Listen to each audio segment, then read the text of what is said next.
મિત્રો વાત કરીએ વિદેશી રોકાણકારો વહેલી તકે ભારતમાં પાછા ફરી શકે છે. બ્લેક રોક ઇન્વેસ્ટમેન્ટ ઇન્સ્ટિટ્યૂટે આ અંદાજ લગાવ્યો છે કે ઇન્સ્ટિટ્યૂટના chief APAC and Middle East investment strategic Ben પોવેલે કહ્યું કે એનર્જીની કિંમતોમાં નરમી અને જીઓપોલિટિકલ સ્થિતિ સારી થવાથી ગ્લોબલ ઇન્વેસ્ટર એલોકેશનમાં ફેરફાર આવી રહ્યો છે.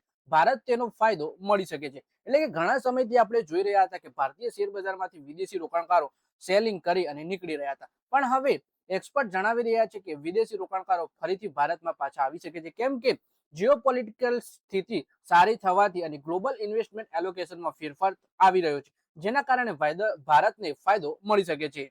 પોવેલે કહ્યું કે આવનારા સપ્તાહમાં અને મહિનામાં ભારતનું નવું વિદેશી રોકાણ આવી શકે છે.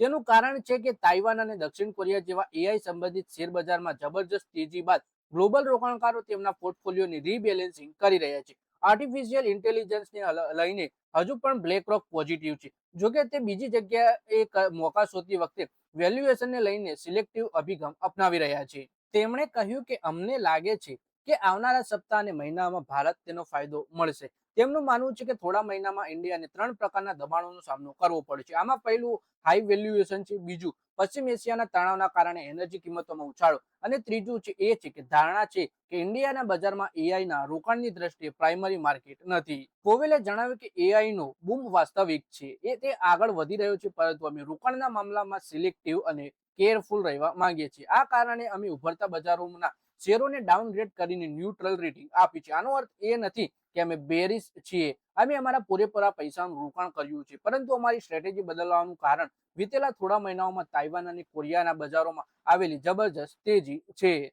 ભારતમાં એઆઈ કંપનીઓ ન હોવાથી રોકાણ પર અસર પડી શકે છે. તેમણે જણાવ્યું કે અમે જોઈ રહ્યા છીએ કે કેટલાક રૂપિયા બીજા બજારોમાં લગાવી શકાય છે, તેનો ફાયદો ભારતને મળશે. આગામી થોડા સપ્તાહ અને મહિનામાં ભારત વિદેશી રોકાણ આવી શકે છે અને ભારત વિદેશી રોકાણનું અંતર બનાવવા પાછળ એક મોટું કારણ એઆઈ સંબંધિત કંપનીઓની ગેરહાજરી છે. તો બીજી તરફ તાઇવાન અને દક્ષિણ કોરિયાએ એઆઈ અને ચિપ બનાવનારી કંપનીઓમાં રોકાણના મોટા મોકા દેખાઈ રહ્યા છે. તો મિત્રો, આ વિડીયોમાં વાત કરીએ આપણે વિદેશી રોકાણકારો જે પહેલા ભારતમાંથી વેચીને નીકળી રહ્યા હતા, એ હવે ટૂંક સમયમાં પાછા ફરી શકે છે અને રોકાણ કરી શકે છે, અને જેથી કરીને ભારતીય શેર બજારમાં પણ આપણને વધારે તેજી જોવા મળી શકે છે.